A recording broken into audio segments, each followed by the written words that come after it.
How the hell is this dude still alive? He is not a dude. You're a dude. This is a man. A handsome, muscular man. I'm muscular. Who are you kidding, Quill? You're one sandwich away from fat. Yeah, right. It's true. You have put on weight. What?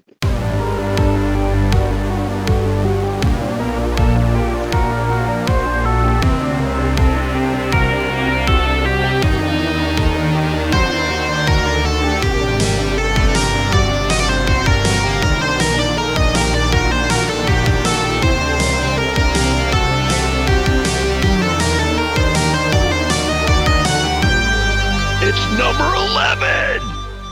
Welcome to number 11. Number 11. Here's the Burning 11. Network podcast, everybody. This is episode 11. I am your host, Justin Granson, and with me, as always, is Chuck Fisher. and Dan.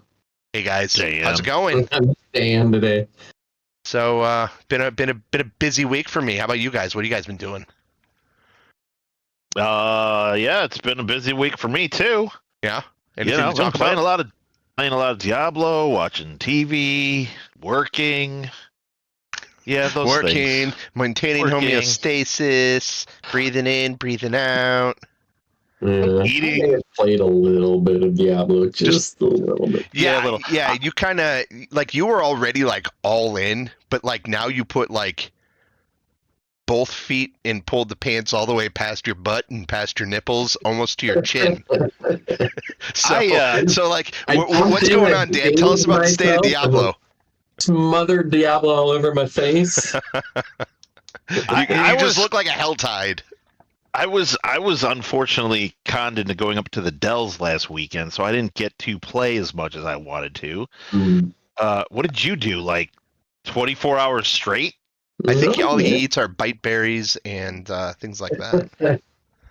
I kind of wish it like kept track of the hours played on your character, because I kind of be curious to like how much I've actually put in. But I really, like I've been playing like a half hour before I go to work, and then for like I'll do like a 3-hour session at night when I get home from all the sports and stuff. Mainly because this is like Jana's off of work. She's a teacher, right? So she's off for the summer. But she likes to watch these really crappy movies that I just can't make myself watch. So Good move. So I've been sitting down and playing, which is really good though, because I gotta say, it's kind of like in this meh gaming mode. I think there's some really good games out there, but none of them really just grabbed a hold of my brain. And Diablo 4 has like really done it, man. So I'm on my third character, getting them to 100, and I think I'll probably hit it tomorrow. So, how long, like, because I'm at 75 or 76, which to me is the highest I've gotten a Diablo 4 character. So it's like, I kind of feel like I beat the game. Like, whoa, this is the highest I've ever gotten a character. I will get this character to 100 for sure. Now, it sounds like it's way easier to get a level another character up once I get a character up to 100. It shouldn't take as long as, like, because this feels like it's taking a long time.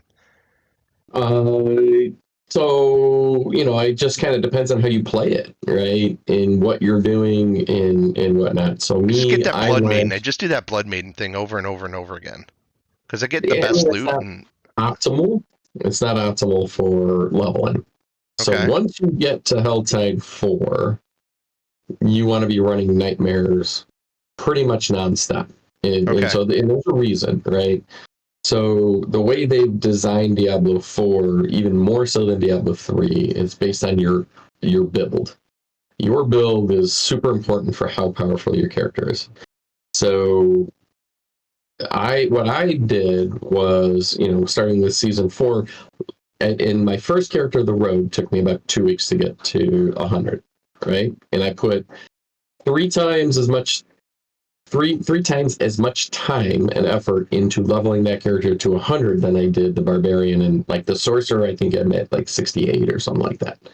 So I went on the Discord and I found a guide, leveling guide, and so there's this website, I think it's Mobility, and Mobilytics.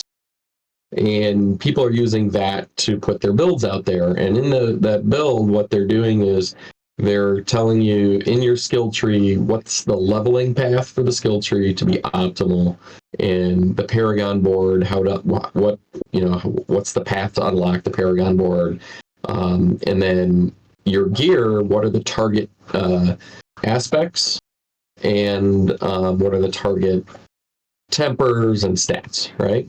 Okay. The most important things are, before you hit 50, if you put aspects on all of your gear, so have all orange gear or get good yellow gear and put an aspect on it, are the aspects for all of your gear, because you want to trigger your abilities based on the aspects. And then once you unlock the Paragon board, it's doing it in sequence, and then you run the Nightmare dungeons to level up the glyphs so that they expand and you can get the second bonus. When you combine the abilities that you choose, like your skill build, along with the aspects in the Paragon board, you're going to go, like, your power is going to go through the roof, right? So when I did the Rogue, I kind of took one and just kind of used it as a general guide. I didn't really stick to it all that much. And so it took me longer. When I did the Barbarian, it took me 3 days. I mean, when you say days, I mean, are we talking 72 hours? Or are we talking? No. It took me like Monday, Tuesday, Wednesday, and I was playing. I put some big sessions because we happened to have a break on sports, right? And only one kid was in sports for that week. So I was able to do that. 3 days. I come home and Jana was busy, and the kids don't want to hang out with Dad right now much anyway. So, it's like, play for an hour before I go to work to kind of get me set up for the day. And then when I got home for work, we didn't have anything. It was raining, no sports. Jana was out with her friends or doing stuff with her friends, so I played Diablo. So it was like 3 days, like, honestly, to level that Barbarian to 100. And it was at the point where I'd run a Nightmare dungeon. It would take me like 6-7 minutes to run a Nightmare dungeon, and I'd probably pull in 2 levels a dungeon. So you make sure. So number one, the seasonal elixir of Holy Bolts makes everybody you kill blow up and do major damage to other mobs, right? So super important. Plus it adds 8% experience. Then running an incense, right, which is the secondary one, which is really meant to, it's also adds experience to the other people around you. So run an incense, which adds another, I think, 5 or 6% experience on top of that, and adds some other bonus, right? So you do those both. Now, the only thing with the incense is if you die, the incense gets wiped and you have to add it again, right? So when you do those 2 things, and you're running Nightmare dungeons, and you're running the best gear that you can afford, and really, you want to pump your attack power up. That's the main thing. Because if you can kill something before it can get to you, it can't do any damage. Level, like my sorcerer's level 60, and I'm running, I'm in World Tier 4. I unlocked that this morning before I went to work. So I could probably run, right now, I could probably do Nightmare 40, no problem. So how does that relate to BABIP, weighted runs created plus, and war? But if you're a stat head, I mean, it kind of relates. That's where I'm going with it right here. No, I mean, it's just like, so it's a numbers game, and it's I got to do homework, is what you're telling me. Yeah. Well, it's really not that much, right? So I would recommend going to the Diablo Discord. Right? All right, I'm already on it. I just don't really read much of it. So not Discord. I'm on the Reddit subreddit. Yeah. Well, the Reddit sucks. Okay. Right? Reddit's just a total bitch fest, and there's no organization to it, right? So go to the Discord, and every class has 3 channels. There's an FAQ, which is okay. There's a moderator for each class, a set of moderators, and they curate that FAQ. Then there's just the regular chat, which is kind of a bitch session, but also people kind of talking through builds. And then there's a third one, which is the forum for the class. And there you can create your own thread.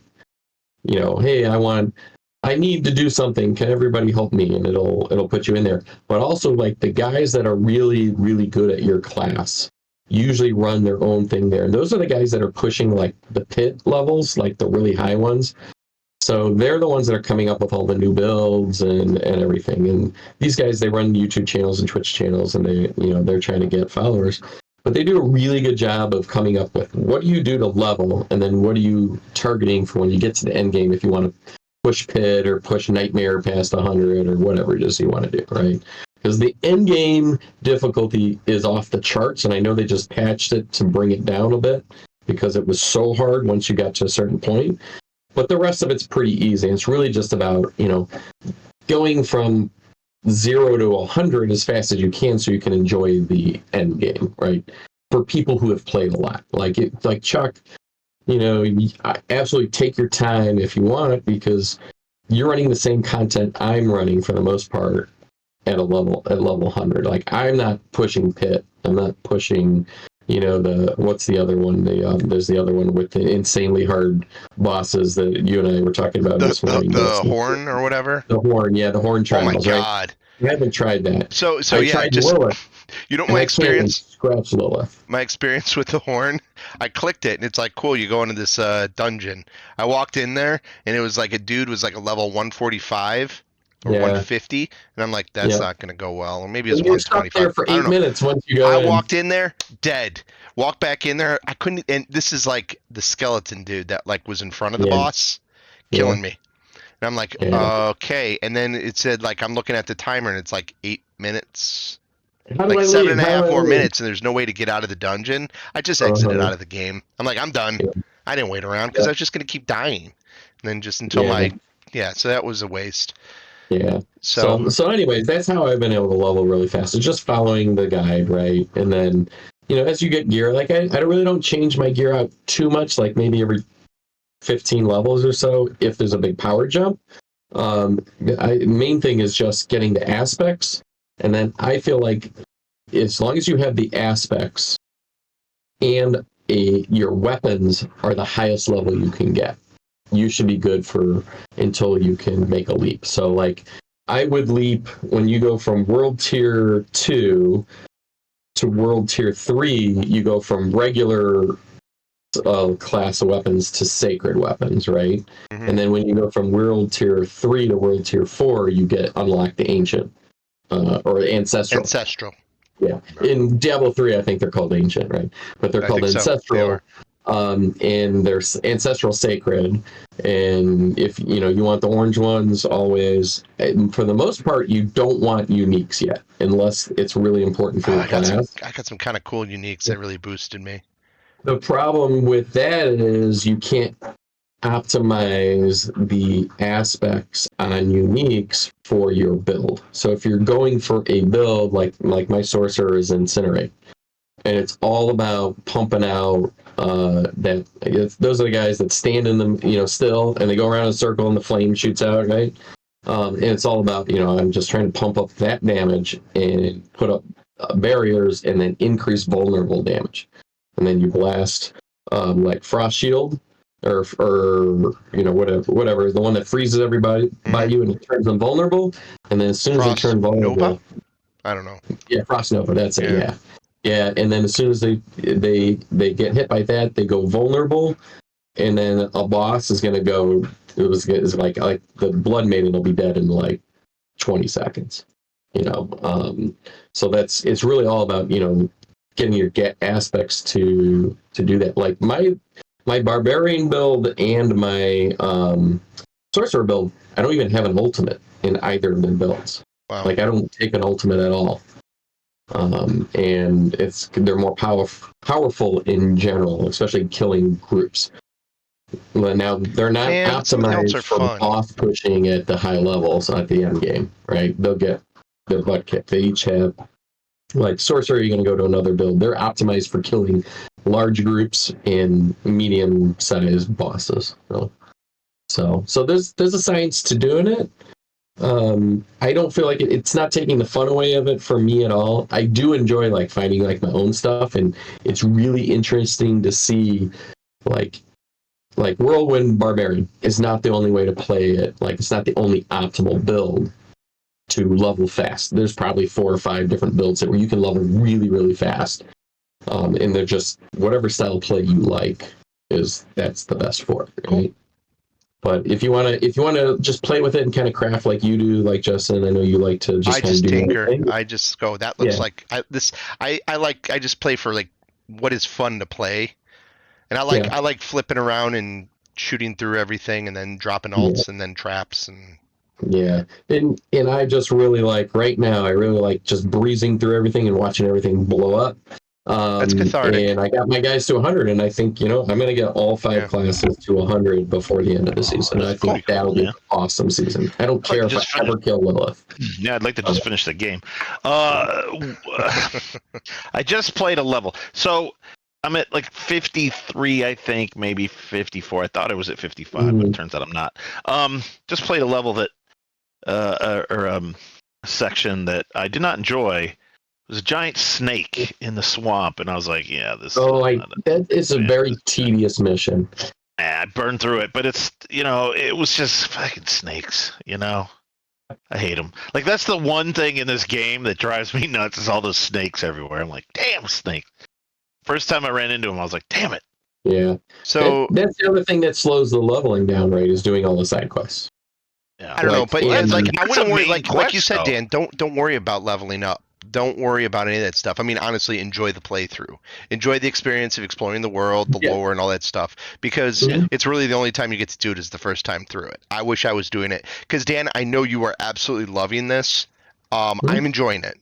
But again, my whole thing is give me a new continent to explore, a new territory or something with give me a new character to work with. Like, give me a paladin, give me a monk, give me one of those guys, Yeah. Yeah, I mean, I've done the main campaign like 7 times. I don't want to do it anymore. I don't want to do any of these side quests anymore. I do love blowing crap up, though. It gets the dopamine going for sure, right? Sure.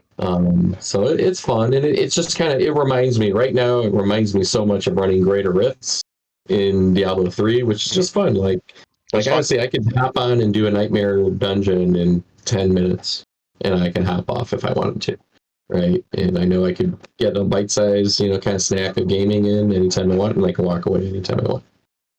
So cool. I haven't been, but all right. So I got another sort of build thing I've been doing. So I talked about Star Wars Unlimited.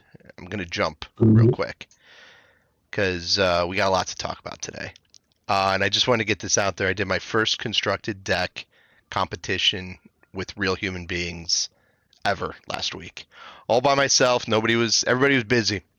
Kids are staying over at friends' houses, doing whatever. My wife had homework for her master's degree, and I just decided to go to the game store with my stupid little deck of cards and see what I could do. And I did okay. I didn't get embarrassed. I beat one guy that felt really good to beat because he had beaten me in a previous tournament where I played on the draft decks. So I brought my deck home and I reconstructed it, and now my kids can't touch me, and they were destroying me before. So I'm taking my kids tomorrow. One of my kids is bringing his friends. There's 5 of us are going to go. And we had 8 in this tournament last week, so maybe we're going to have like double digits in this tournament this week. And the prize gets a Luke Skywalker promo card or Vader promo card. I think he lets you pick whichever one you want. That's worth like $50. So that's what I want.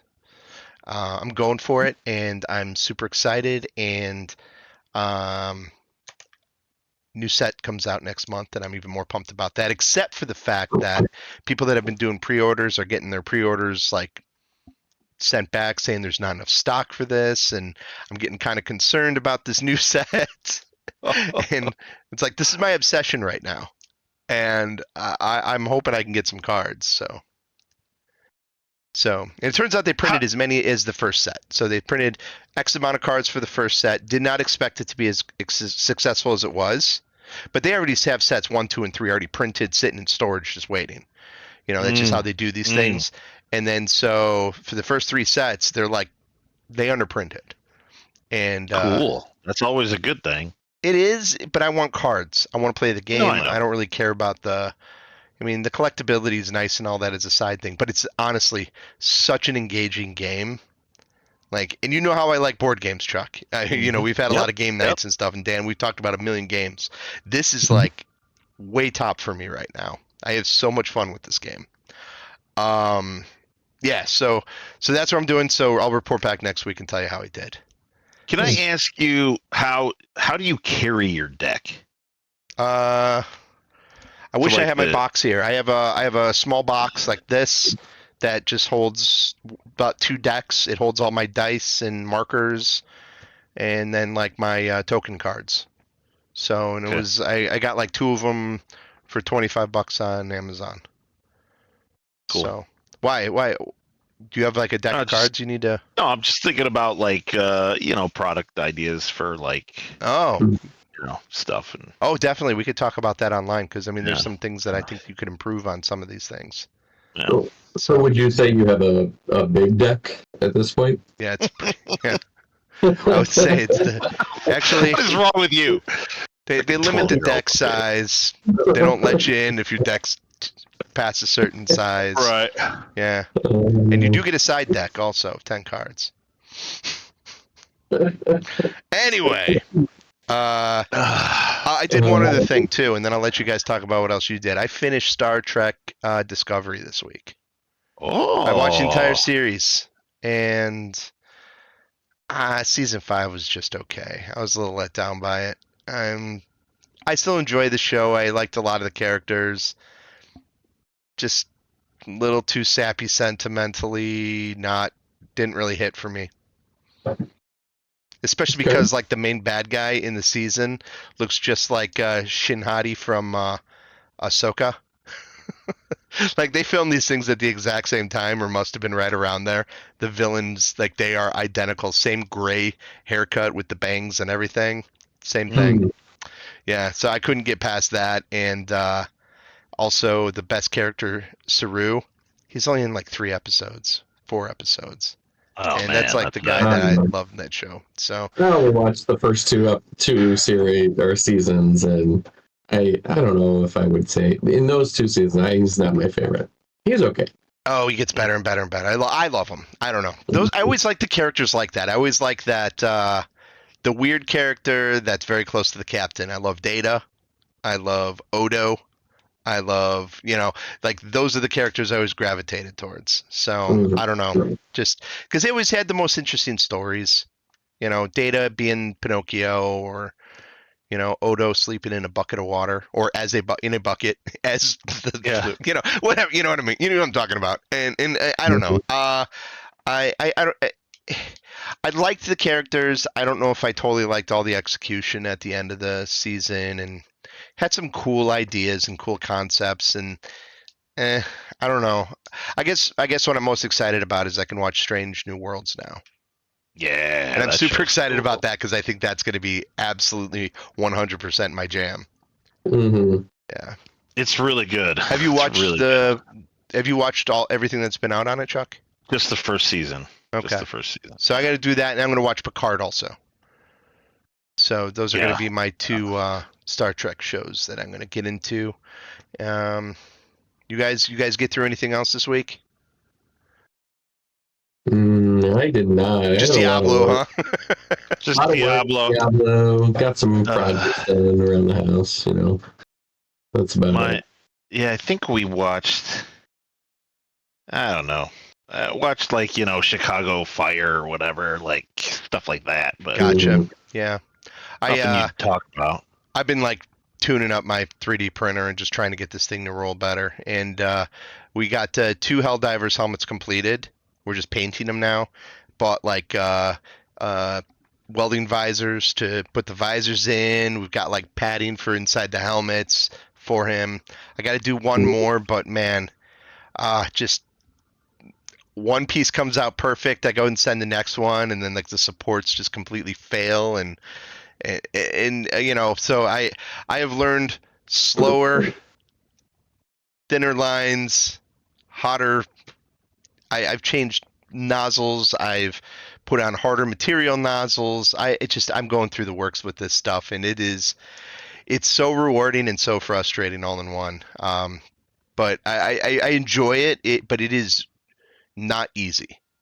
3D printing is not easy. If anybody thinks it's easy, then I don't know, you're an engineer and just know this stuff, and you probably had to do a lot of schoolwork that was very difficult to get to the point where 3D printing is easy for you. So trust me, to get to that point, no matter who you are, it's difficult. But I like it. I'm going to keep doing it. I'm going to stick with it. Yeah, at work we're running a project right now, and it's not even anything major. It's like two little pieces that thread together, and we're trying to use like a bottle cap. No, it's like a stud, and a bolt? basically. Okay. And the you print it once and it's perfect, threads perfect, everything's perfect. You go to print it again and it's like it won't thread together. I'm running a tap through it. It's annoying. And we're running a Bamboo, which is a really good printer. But yeah, same thing. Like, yeah, every other print, it's like spaghetti or something's gone wrong. See if I can zoom in. Saw a little bit there. You could see where this piece was going, and then the supports as it was going up here, and it just kind of. And this is what it was supposed to look like. And you could see that looks great. I nailed it on this. It's so blurry. I nailed it on this one, but this one fell apart. But the detail on this one is spectacular because I had it upright printing. This one I printed on its side, so the detail's not as good. And it's perfection is. Yep. But hey, man. But when it comes to props, though, you don't have to be perfect because that's the great thing about Star Wars. I know you're talking about Helldivers. But Helldivers, yeah. They can be beat up a little bit. They can be scratched. They can, Well, the other project is stuff. We got the ARC Trooper working on this helmet. This is the Star Wars one we're working on. We got the visor piece that we have to build first, but I'm going to get back to this after the Helldivers one. That's cool, man. So it's kind of cool too. So I mean, I don't know. It's a lot of work though, man. It's crazy. I work right here. I work here, and my printer's right here. So I just hit it, and then I'm working all day, and it just runs in the background. So it's not. It's not like it's not like I'm not by it, and So if it fails right away, I see it, and I can shut it off, or I can what these are. I'm sure. Like what you can do with these things today is crazy. It's so much fun. We've been working with, where I work, I've been working with our manufacturing teams a lot more, and it's just we hear comments like, oh yeah, we're gonna put this new PC over here on our manufacturing line. Oh, it doesn't fit on the table. Oh, don't worry, I'll print up a mount for it, and it'll be mounted tomorrow. And it'll be like, what do you mean print up? Oh yeah, they use 3D printers on the manufacturing floors now. Anytime they need to fabricate a part or whatever, they have the industrial 3D printers too, right? So they're pumping out, manufacturing grade parts, Man, whenever that's they awesome. need them. Dude, that is cool. I had a root canal and went in to get a crown for it. He scanned my mouth, goes, this is going to be your tooth, this little cube. 45 minutes later, he had an exact fit, popped it in, and it perfect. Oh, yeah. And they didn't have to grind it or anything? The tooth didn't no, he had to grind the part he put the tooth on, but the tooth part was just etched and made. I don't know. Yeah, the retainers now, you don't when you get a retainer or a mouth guard, whatever, now customized, they just print it and give it to you right then and there now. Yep. It's crazy. Yeah. Our dog eats so many of those things. I don't know what to tell you. Retainers? Oh, hell yeah. They chew them up. Weird. Yeah. How long does your dog have braces? Okay. Yeah. So talking about things that we have now, one of the things we discussed last week is things that we don't have anymore. And Dan, you were talking about kids these days, the technology, the iPads, all the different things. Yeah. And one of the assignments was to think of some stuff that, hey, I had, for example, one of the things we've always talked about is like buying a CD, coming home, sitting, plopping down on my bed, popping that bad boy into my stereo, which had booming speakers, reading the liner notes and looking at the artwork as I listened to my new CD. It is one of my favorite pastimes. Absolutely. Yeah, sure. And that just doesn't happen anymore. My son will actually buy physical media for music because he's an absolute music head, but he doesn't buy it like day of. He's heard it a million times before that. It's not like his first listen through. Right. It's like, oh, cool. Mondo's releasing a special edition of the Metal Gear soundtrack, and he gets that. That's like the type of stuff he'll get, and it's got cool artwork. Actually, I bought the Metal Gear soundtrack from Mondo, but that's another story. Well, I also got Castlevania 1 and 2. They sound phenomenal. But anyway, but that's the type of stuff he's getting. So, like, what are some of the things that you guys are thinking of? Not to put you on the spot. I wasn't really thinking of like physical things. It doesn't have to be. Of like the experience. Well, that was an experience too, I suppose. But like, when today you have so much content, but like when we were in like even in the 90s, like I didn't have cable, so I had to watch like UHF channels and like stuff like midday on a Saturday was like the weirdest stuff you ever saw. Like what was it? There was like this one show called Cleopatra 25 or something like that. Can't even remember the show, but oh my God, it was so bizarre. Yeah, and then there was another one, like I can't remember, but it had people like I can't remember it. It was really cool though. I just remember like these weird, bizarre. Yeah, it was just one weird, cool show.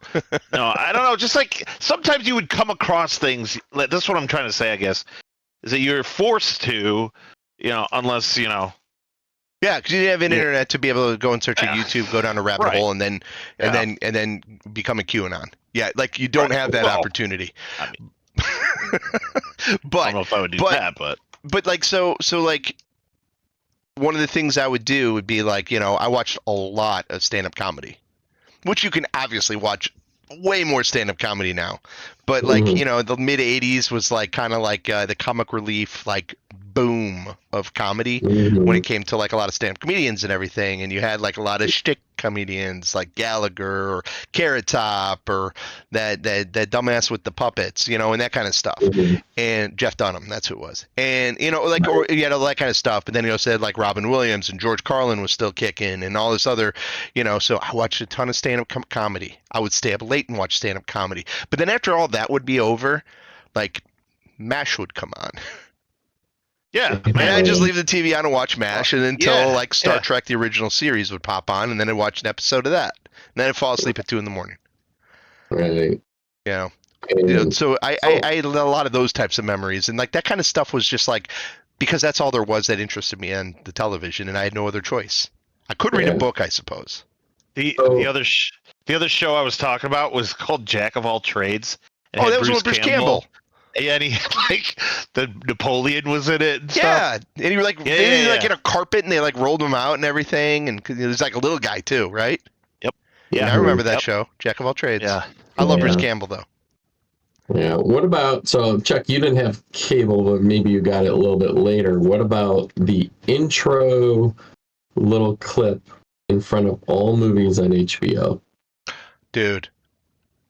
Totally imprinted into my brain. I know it so well. I can even do the music in my head for the whole thing. Is it like? Yep, and there were two and the lights. There was the one where it goes like through the street, and then it goes over the mountain. That was the newer one, though. The one before that was just the HBO turning on its side, and then the lights when you go through the O. When the new one came out, it was like, and you'd be watching HBO, like, oh, the new one's on, and then you'd be like, oh, I want the old one this time.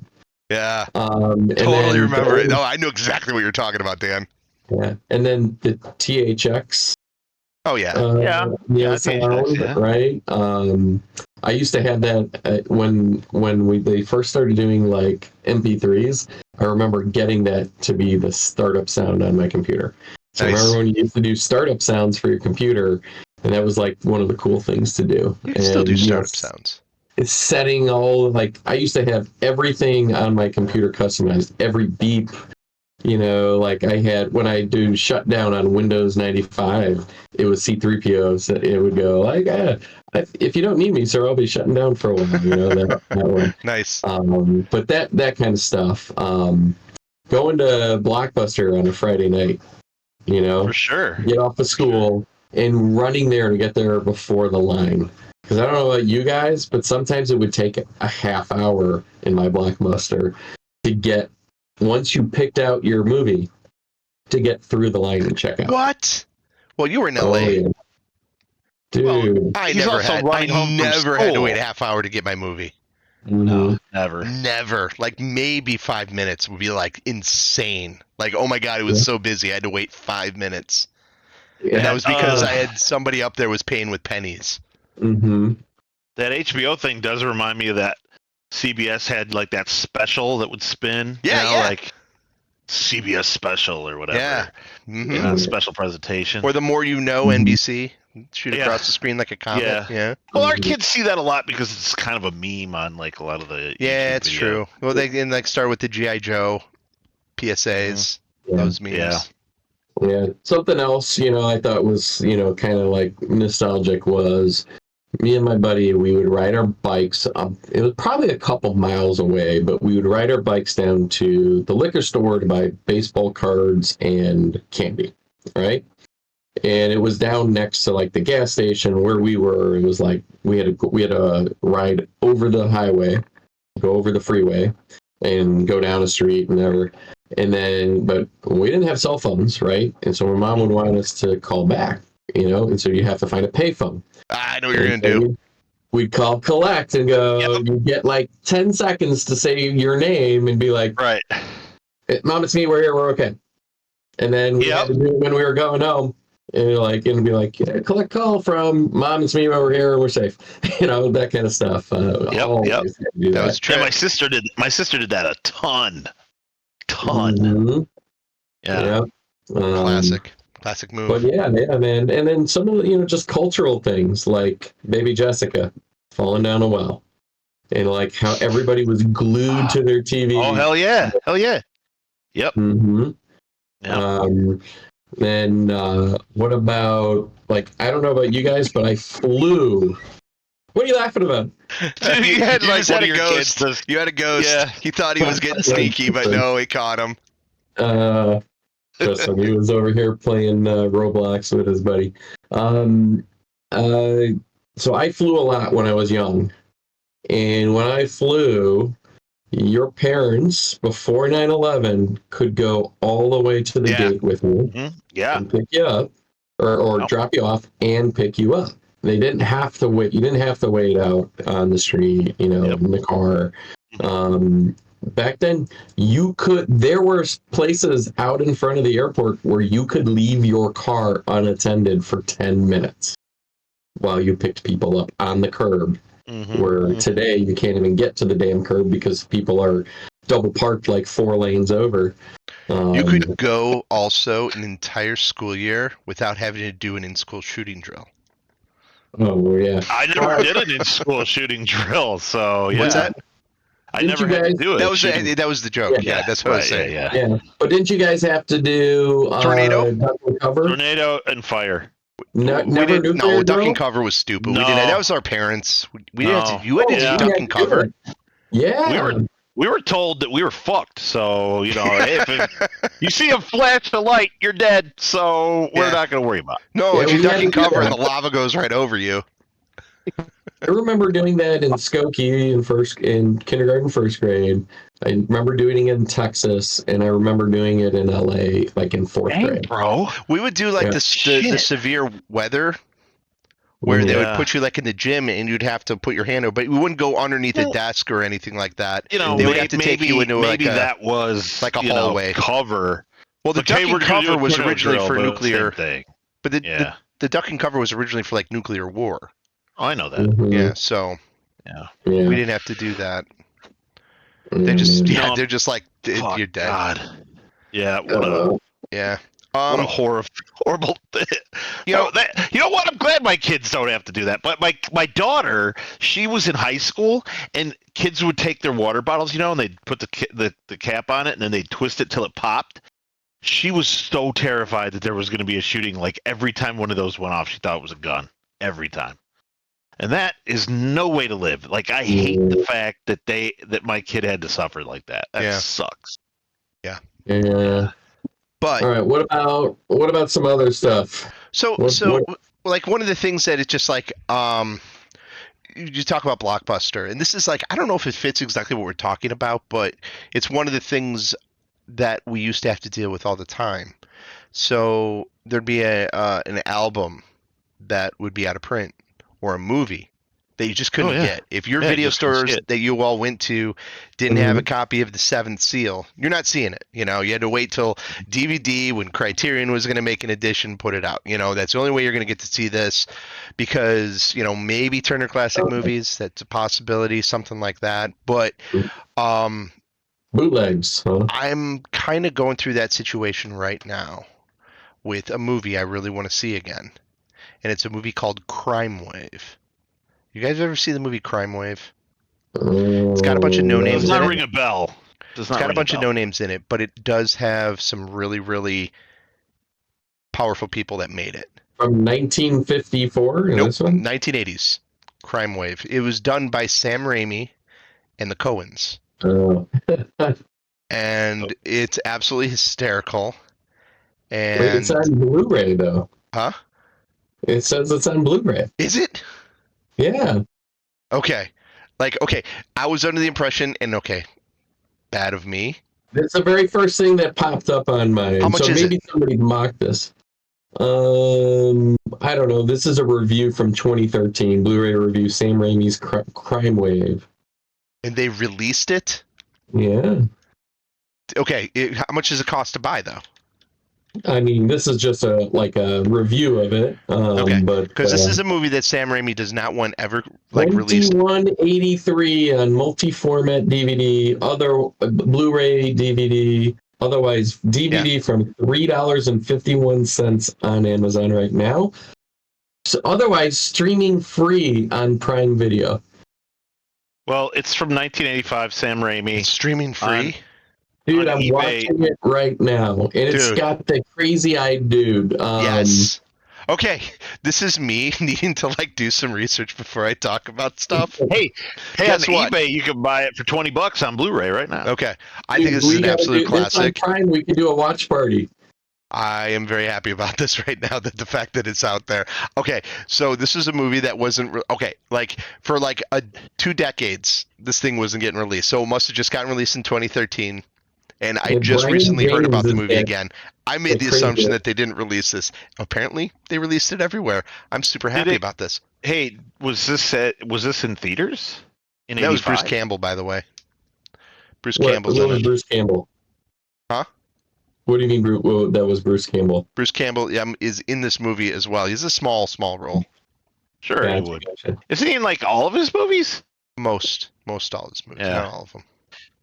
Yeah, it was released in 1985. Yeah. It's one of the first movies that Raimi ever did. So it was written by Raimi, Cohen, and Cohen. Yep. And the studios, I think, totally butchered it, and so it's not the movie that they wanted it to be. But I don't care. It has this real special place in my heart. I haven't watched it in 30 years, so now I am looking forward to watching this movie again. God, I don't know if you should do that, man. No, I'm watching it. It's the Coens. What if it's terrible, though? What if it's terrible? I know it so well. I'm sure it'll be okay. Just watching the little clip on the preview, I'm like, yep. It's so goofy. Dude, if you can find the DVD, right, it's got extras, including an alternative title sequence when it was not named Crime Wave. It was originally titled Broken Hearts and Noses. Broken Hearts and Noses, yep. It's got a title sequence for that in the extra. That's just crazy. Maybe I should just buy that DVD. Okay. Yeah, you should. Man. So speaking of that, the reason I want to talk about this also is because it's a zany comedy. We were talking about comedy last week. Mm-hmm. And I know we're totally going off course here, and we also have to talk about the Acolyte, but this is important. We were talking about comedies. We were talking about where the state of comedies are. I found one that just came out. It's called Hundreds of Beavers. Oh my God! I want everybody right now to look up Hundreds of Beavers and watch the trailer. I'm afraid. No, I'm looking it up this right is now. a PG-13 movie that Hundreds of Beavers from 2022. From 2020, yeah. Okay, so it's a recent movie. It's right now currently. It's been released on streaming. You can also go and see it like in theaters sometimes because they bring it around the country as like a roadshow theater type of thing, where it's got this massive cult following. It is a black and white film with very little dialogue in the vein of a Looney Tunes movie or cartoon. I'm watching this guy with a giant beaver hat on. Yes, it's the dumbest thing I have watched. It's amazing. But we were talking about like a change in comedy. This is a little different than anything that's come out recently. Tormund Giantsbane, is that the guy who stars in it? Maybe. From Game of Thrones, the big red hair dude. No, that's not him.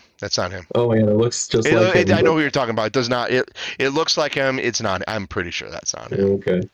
So yeah. So Hundreds of Beavers is it's a black and white movie where these beavers kind of destroy this guy's cider factory and all his trees set on fire and basically leave him destitute, living in the forest off the land, freezing in the wintertime. And he gets into fights with beavers. He's trying to eat rabbits. And of course, the rabbits are just people dressed like furries. All the beavers are people dressed like big furry beavers. Rabbits. Yeah. You know, and so the comedy is like really, really, it's very Three Stooges. It's very, it's slapstick, 100% slapstick. I'm interested because I wouldn't imagine a movie like that would work today. It kind of works. I don't know if it's for everybody, and that's the thing. It was just like, but it was like refreshing and so goofy that I wanted to bring it up to you guys just because we had that discussion of comedy last week, and it was just like, you know, this is anything but serious. This is like the absolute antithesis of all like the things we talked about previously. So, I mean, it's not edgy, you know, it's got a little bit of crude humor to it, but it's PG-13 humor. You know, where, yeah, if you, anyway, if you get a chance, anybody out there, check out Hundreds of Beavers. Okay. That's also an alternate name for the Wilt Chamberlain novel, by the way. Nice. That's a callback to 1992. Oh, I like that one. That's good, Chuck. Oh man. I had one other thing. Like Gen Z will never know, and most millennials probably don't even know. Busy signals when you're trying to call somebody because they're on the phone already. Yeah. Yep. Busy signals. Yep. You couldn't call your radio station, be the seventh caller because the freaking phone was busy. Yep. Mm-hmm. Yep. You guys ever win anything off a radio station? Yeah. No. Yeah, I did. I won baseball tickets one time. I didn't actually win it, but I was getting the prize. My mom called up the radio station and won two tickets to Blackhawks game with a free dinner with Chris Chelios, not Chris Chelios, Dennis Savard breaking down film for us in the Hawks Club That's up insane. at the 100 level. And then we got 100 level seats for the game. Oh, that's kind of cool. Amazing. That's kind of cool. Yeah, I won baseball tickets when I called up. It was like the last year of Old Comiskey Park, and I was playing basketball at my friend's house. We were listening to the Sox game. They said, okay, 20th caller, 670th caller, whatever it was. It was on AM 670 at the time. Mm-hmm. I asked him if I could call from his phone. I called, and I won. And I'm like, this is amazing. He didn't really like baseball that much. It was fine, whatever. So he's like, oh, that's cool. I remember like the day before the game, he's all like, hey, you know what? You kind of have to owe me half the tickets because you used my phone. Oh I'm like, God. you didn't even want to go to the game. I'm going with my family. But yeah, you should give me the money because like it was my phone. I'm like, man, you are a cheapskate. I never paid him the money. I'm not friends with him really today. I wouldn't give him the money either, dude. You know who this person is, Chuck. I probably do. You do know who this person is. I'm not going to say his name. I'll tell you later. Yeah. Call in a radio station. Like who in their right mind would do that now? They do it. I've listened to the radio where they talk about people calling in. I guess people call in sports radio, so I guess you've got that still too. Yeah. Well, talk radio still exists. Yeah, talk radio. I mean, as long as there are old men in the Midwest, there will be talk radio. I want people to call into this. We got to do Twitch. We got to do it on Twitch, and it'll just be like people in the chat telling us off, telling us they're stupid. So my daughter's 18 now. She has a friend who said, "Oh, I listened to your podcast the other day." And I'm like, "Oh, really?" She's like, "Well, I listened to like the first few minutes." I'm like, "Okay." She's like, "It got boring after that." I'm like, "No." Oh, some 48-year-olds couldn't relate to an 18-year-old. You kidding me? Although, yeah, I think 14. Like I've got 14-year-old boys that listen to this on the team I coach, and I got one of them every week. When's the new podcast? What are you guys talking about? He's actually the one that asked us to do B movie. That's why we did the B movie intro. Oh yeah. Back. So Charlie, shout out to Charlie. Charlie, if you're listening, you got to let me know that you listened this far into the podcast. And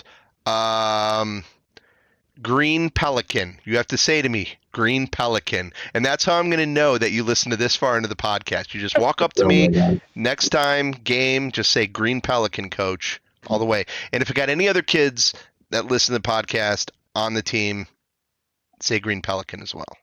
That's hilarious. Well, you might have to do one less push-up. Before we get to Acolyte, let's relate to him one other way, because I had my mind blown today. All right? Okay. So my car's in the shop, so I've been borrowing my mom's car, right? Okay.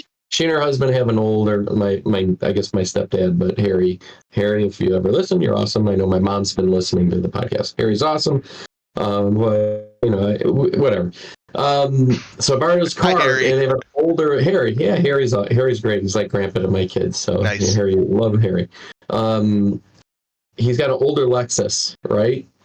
So there's no it doesn't have sync, it doesn't have CarPlay, right? Right. Yep. So I've been listening to the radio, and I listen to classic rock.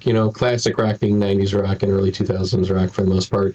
But I also listen to 101.9, and on dial, he's got a dial that's got 6 presets. 4 of them are 101.9, so it's just always on in the car when I'm driving it. And this one song keeps coming on, and it's called "End of Beginning" by DJO. Have you heard it? No. It's kind of. It's like a super popular song. Came out about 4 months ago. All right. So it's kind of catchy. It's slow. It's slow and kind of mellow, and it's kind of catchy though. And it talks about Chicago in it, right? So I'm listening to it, and finally I'm like, man, what's he saying about Chicago? So I look up the song and I see who sings it. And it's kind of one of those moments where you're like, what's his name from Saturday Night Live? What's his name? Is like the pop star has like his alternate ego. Yeah, I know who you're talking about. From the Community. The Lonely Island guy? No, the guy from Community.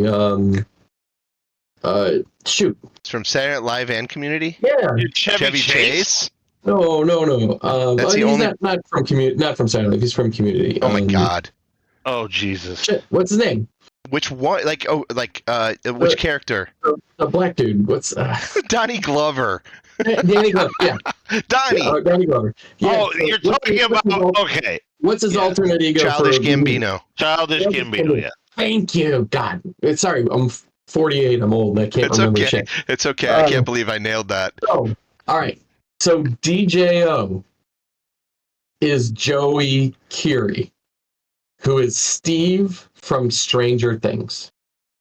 Has like a top 10 hit on the freaking radio. I could see that. Blew my mind. Nah, that guy's cool. Absolutely blew my mind. Like, Is it the guy with the feathered hair that worked at the ice cream place? yes, Okay. yeah. I just want to make sure I Oh, got yeah. Man, you know. What? get my Steve, Stranger bro. Things characters right. Yeah. I like Steve. He's cool, man. Dude, so he's like, when I remember about like, hey, he was like, he wanted to do music and stuff, and now he's got a freaking top 10 song on the radio. That just blew my mind. Anyway, so that's another relate to the kiddos that might be listening from To you. be honest, though, I think like, I think anybody could write a top 10 song. It just has to get airplay. So my son Brayden is becoming kind of snob. Doesn't like pop stuff at all. Really into rock, but kind of his friends are like, he's going to see the Pixies in a couple weeks. Cool. Dude. That's pretty freaking cool right there, bro. Modest Mouse. I know. I want to go to that show, but I already picked a few. I bought tickets to see Cracker this week also, so I'm going to go to that. So I bring this up with him. He's like, "Oh yeah, really like that song. That song is really cool. It's totally different." Huh. I wrote it down. I'm going to check it out after this. Yeah. Justin, you've seen Cracker like a million times. How many times? My kids haven't, and taking my kids. Oh, there you go. That's the thing, and Cracker. Yeah, I've seen Cracker like literally 100 times, and I like Cracker. Yeah, and so awesome. but my kids have never seen Cracker. No. So we're gonna take Sherwood and his wife, and Sadie is gonna get experience. Hell yeah. The teenage. That's cool, man. Yeah. That's really cool. Of course, the guys are a lot older than they were when we first started listening to Cracker. Oh, I remember everybody's a lot older.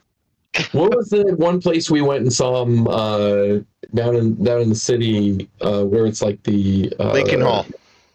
Lincoln Hall, was that it was like a music school or something. No, that was Old Town School of Folk. That's that. Yes, I saw him at both places. But that was one of the best shows I've ever seen too. That was phenomenal. Really good. It was a really good show. What's their like second band that the two of them do? Camper Van Beethoven. Camper Van Beethoven, right? So when they came out and did that, I'm like, dude, these guys are freaking old. And that was like 10 years ago. Because they did Pictures of Matchstick Men, I think, in that show also. Yeah. They do really, that one a lot. And that was a camper. Well, it was actually a Status Quo song that they covered back in the 80s. Yeah, it's an old one. Great concert. Yeah, it's still put on a good show. I'm going to see him at, we're going to go to Space in Evanston. I'm going to see him. So I'm getting a lot of cool venues this year, too. So, okay, we've been going for a while, but we got one big thing to talk about still. Dan, what's that? Your background. You've got a picture of what is known as the High Republic of Star Wars. Yeah. So you guys all kind of know much about the High Republic? Well, this show takes place 100 years before the Empire. Yeah, and the picture behind Dan is 100 years before that. Right. So when would you say the High Republic was? High Republic takes place about 500 to 400 years before the Phantom Menace. Yeah. So 500 to 100. 500 to 100. So it's a 400-year span. They've only done stories from about 200 years ago, which is the picture behind Dan. So the girl in the green skin and the purple hair, she is Venestra from the show. She's 116 years old in the Acolyte. Okay. So she's one of the characters that shows up in the earlier books as like a Padawan young knight. And so she's gone through, my guess is they're going to show her go through a lot in those books and comics or other shows they'll do to where she is. And I'm guessing that character is probably on the Jedi Council at this point. So there's only like really one character that we might see, and that's Yoda. That would be in the current series. Because Yoda does float around in this universe. Okay. So I have a question. Isn't the Young Jedi like a High Republic show? The Young Jedi? It might be. I don't know. I've never seen it. Yeah. Okay. Yeah, it is. I think I've seen like some like quick things where it's like a bunch of like little kids are getting trained and they're all holding up their lightsabers and stuff, and it's animated, correct? Yes. Yeah. Yes. I saw a little bit of it. I don't know anything beyond that. It looked like it was High Republic, but I can't speak to like what part of High Republic it would be. And Gotcha. I haven't heard like, yeah, I need to watch that or something. I think that's just like straight up, like Peppa Pig and that show like kind of go hand in hand type of stuff. I don't think I'll ever watch it. I definitely won't. Yeah. It's not like it's Clone Wars or Rebels or something where it like really fits into the canon with the other stuff. Because I would gladly watch another animated show. Although I don't really like the Bad Batch that much. Anyway, Chuck, you're smiling a lot. What's up? Well, I'm just thinking it'd be awesome to hide like super important canon stuff in that show. Expecting like adults to watch it with their like toddlers or whatever. You know what? I guarantee you the people that work on those shows are trying to do that stuff all the time. And they'll stick stuff in there. And they, they'll like try to sneak it through. If it probably gets caught, they'll be like, people shake their heads at it and everything, and then somebody will make it canon. I don't know. It's so funny. But I don't know. I'm really excited about the High Republic. I'm really excited about an era that's like removed from Skywalkers. I'm excited about something that, I mean, I'm going to be honest. I don't think it's going to be that far removed from Skywalkers as it goes on, but I'll get into that later. But I'm excited because it's like all new everything, even though it's like older. That makes sense? Yeah, but it's Okay. The cool thing is like it's a time where Jedi rule, so you get to see like first for me, Acolyte, that opening sequence was so awesome. Like that Jedi. You mean the Matrix flashback? When Trinity fights. I was like, when I realized who it was, I was like, oh, this is gonna be freaking awesome. I really like that actress and everything. And I was like a little disappointed, but that whole fight sequence was so cool. I was like, yes, this is awesome. So if I could interrupt you just for a second, I know you want to give us some impressions here, but that had to have been purposefully done that way because of Carrie Ann Moss. 100%. 100%. It was just an ode that was a love letter to the Matrix and Carrie Ann Moss right there. And I wouldn't be surprised if some of the fight choreographers were also involved and all that. Oh, I bet. 100%. Yeah, it just had that feel, all of it. 100%. I'd be stunned if they said it wasn't.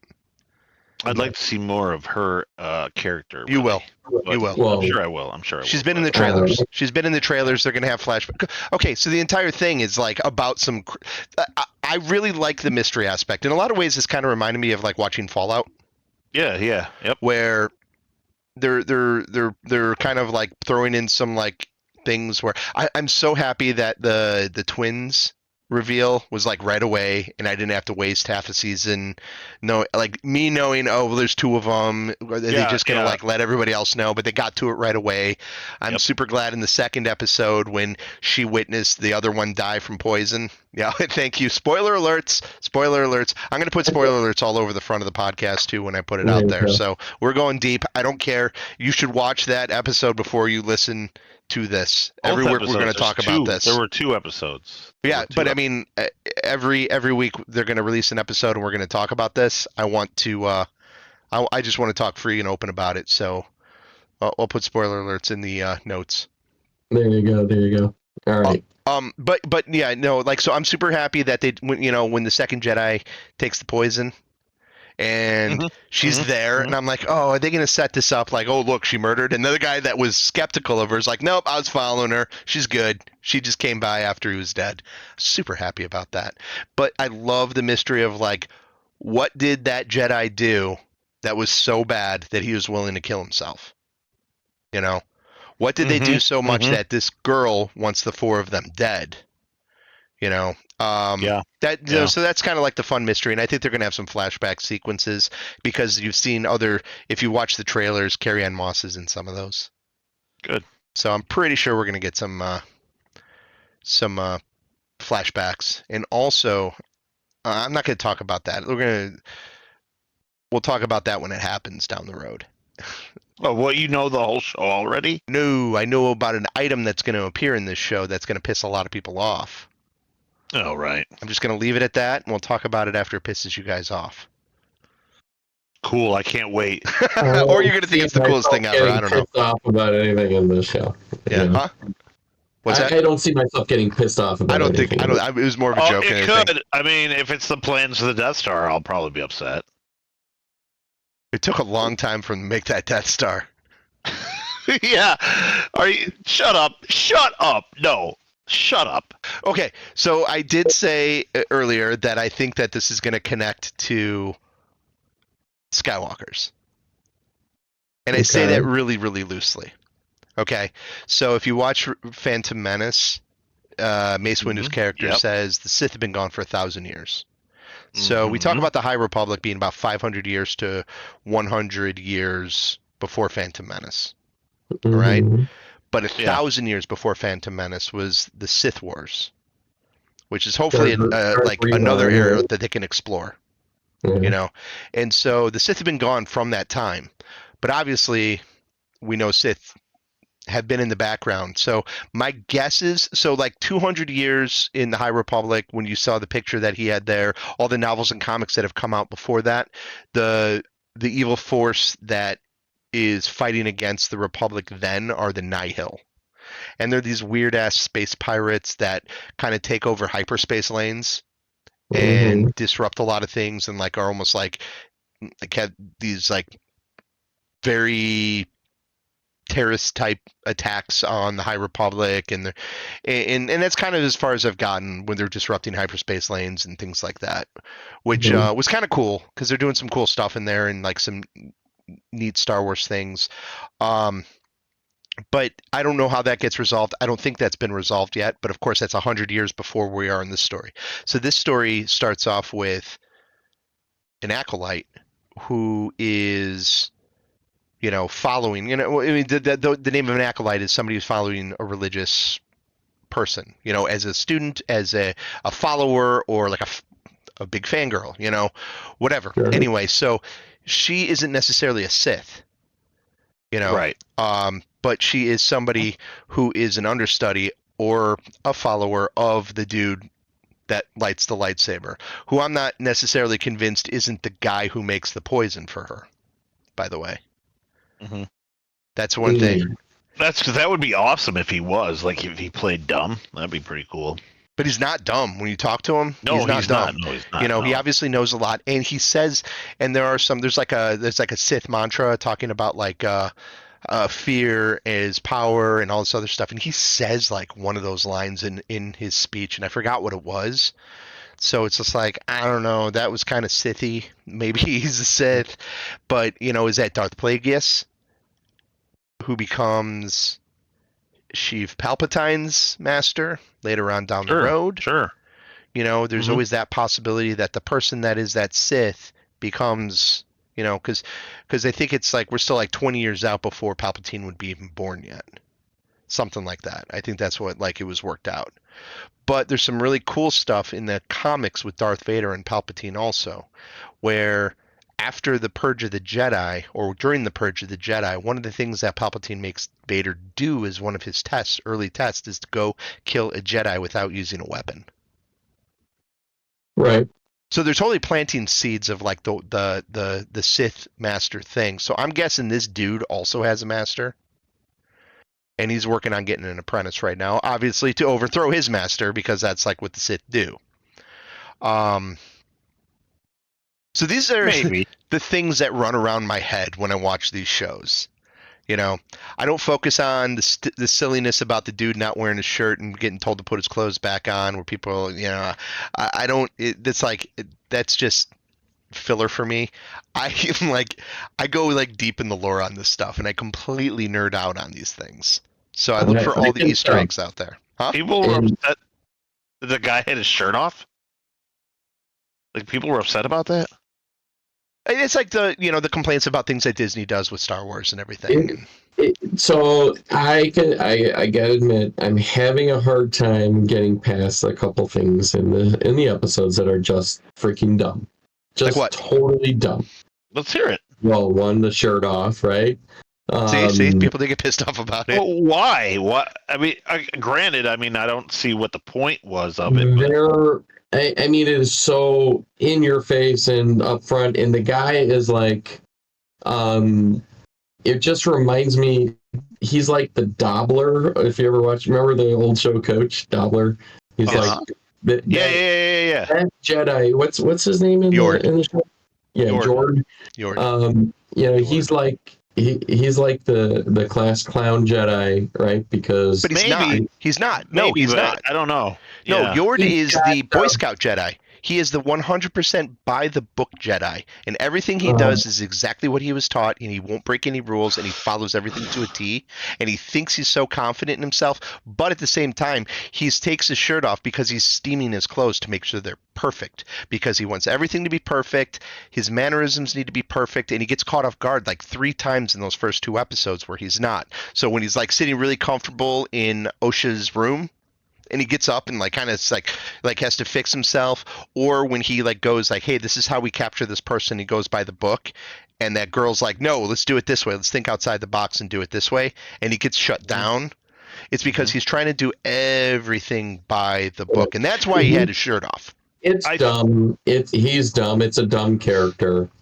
It's totally irrelevant to the story and is nothing. It is literally there. But he's got a yellow lightsaber. It is yeah, that was cool, right? And he used it as a flashlight in the cave, so. Yeah, I didn't even have like, oh, hey, we need backup. You know, like they have that whole line when Soul's talking to his Padawan, right? Oh, we need backup. And she goes, oh, not Yord, right? Because they're setting this whole like character up as this third wheel, right? And that's exactly he's there. He's like comedic relief without being. He's the class clown without being the class clown of the show, right? And just his whole appearance and the focus on the shirt off. I mean, it was intentional to put it in your face, and that's the dumb thing about it, right? It's not like, oh, his shirt was off and he's going to throw a shirt on right after that and everything, whatever. It's not like a flash. It's there, and like they make comments about it in the dialogue, so it's dumb. Well, I thought, I did not have a visceral reaction to the shirt off. My initial reaction to his character was exactly that. I'm like, oh, here's the dumb character. But like, I think they've proved pretty quickly that he wasn't. Like, he was. He followed her. He did like. I didn't see him as. Not dumb. He's not dumb. Quote unquote. But his haircut, freaking dumb as shit. And like, he looks, and I don't know why, but as soon as the first time I saw him, I'm like, are we watching like. The Grinch, because he looks like he might be a Who. Like, yeah, he did look like a Who. The first time, I'm like, what the? But no, I mean, I also liked that the other Padawan, when she walked in and she saw him without the shirt on, it didn't faze her. She was like, "Hey, put your clothes back on," or whatever. Like, she's Lisa Simpson. In a lot of ways, she's very super smart and she's like on task all the time, but brighter than everybody else. Is that actress somebody I would recognize? Because she seems so familiar to me. I don't know. She seems very familiar to me. See, well, my favorite character was Soul. He's the main Jedi. He was the teacher of Osha. Hysterical name, especially because she's like putting out fires on spaceships. By the way, did anybody catch that? I don't know if that was intentional or what, but kind of weird. It's been talked about ad nauseum by reviewers. Oh, was it? Okay, I didn't see fire. My thing was, why is there space? That's not how space works. Well, actually, if it has a fuel source, you could have a fire. It wouldn't look like that, though. Right. Yeah. But yeah, that's Star Wars. Star Wars always says you can hear explosions and see laser blasts, and what are you going to do? You can hear laser blasts in space. Yeah, it's like nope. That's feedback in the speakers.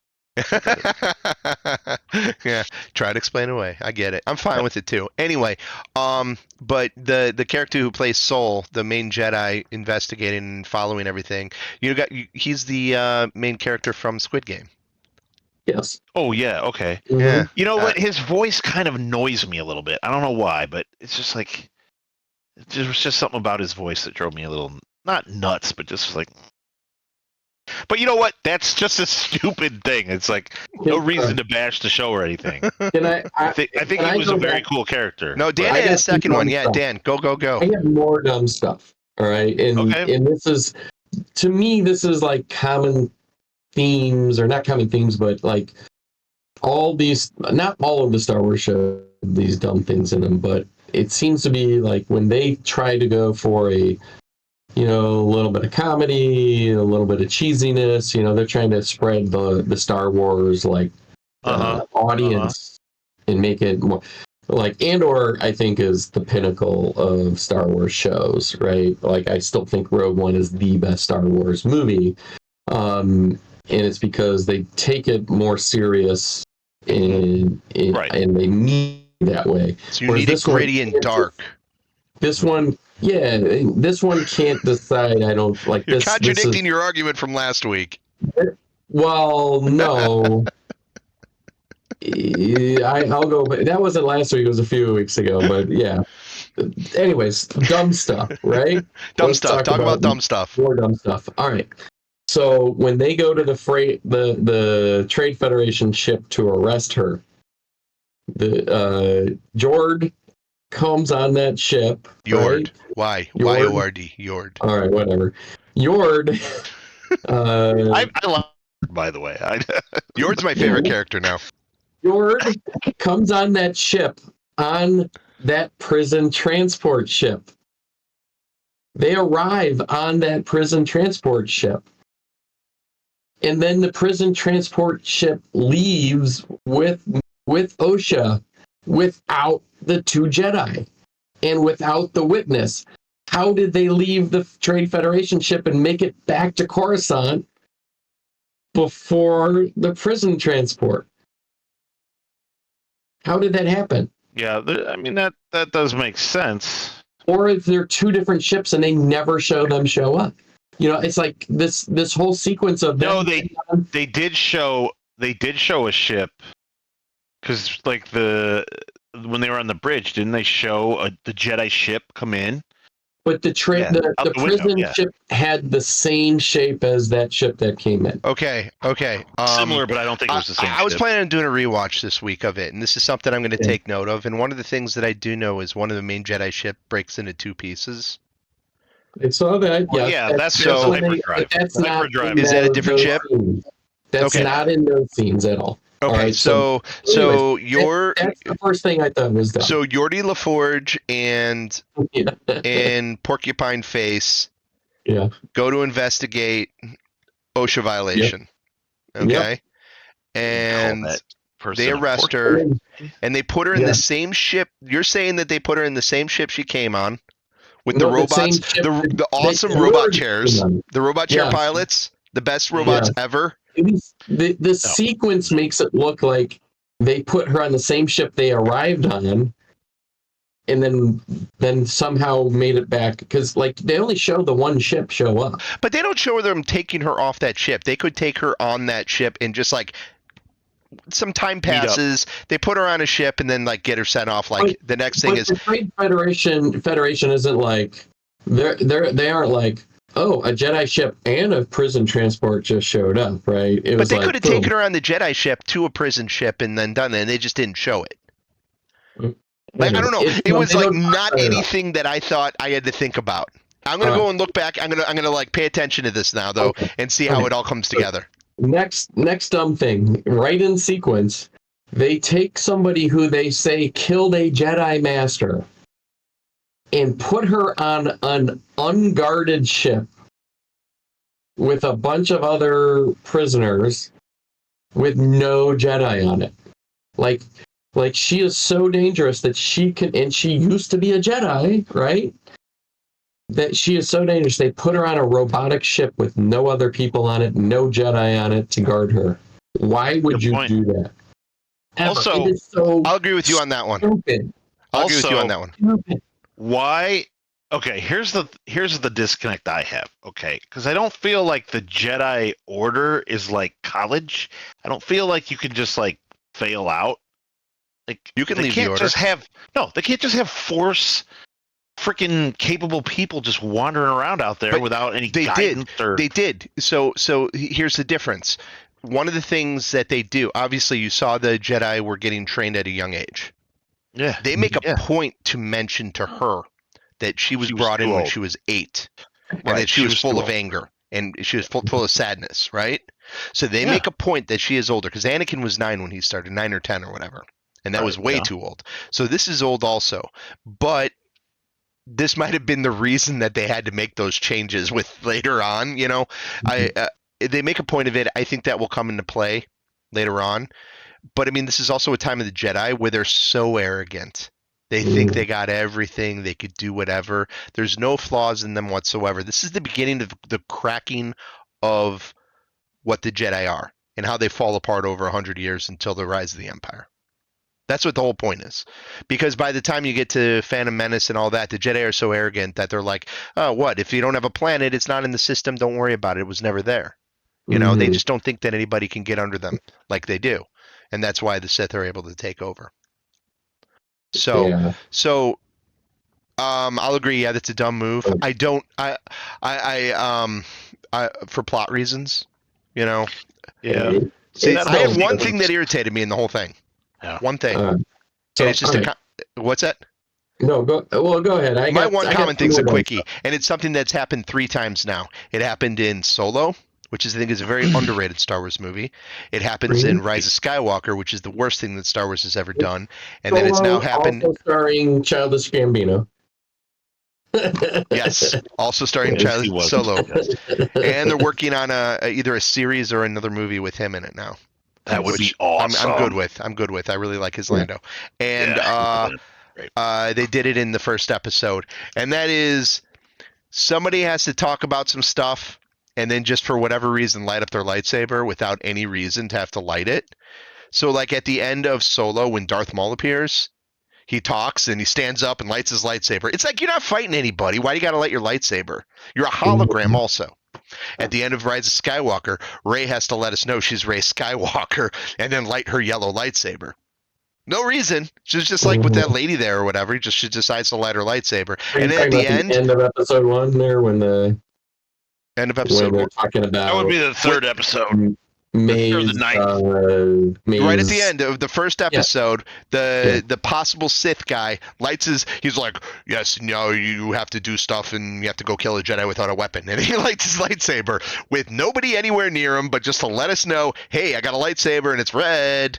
And that's the kind of stuff that annoys me, because it's just like, I don't need. You don't have to do that. The abrupt. It's really abrupt, right? And it's dumb. It's a gratuitous grab to say, oh, you're going to see more of this guy. Right? I would prefer that they just show the dude talking.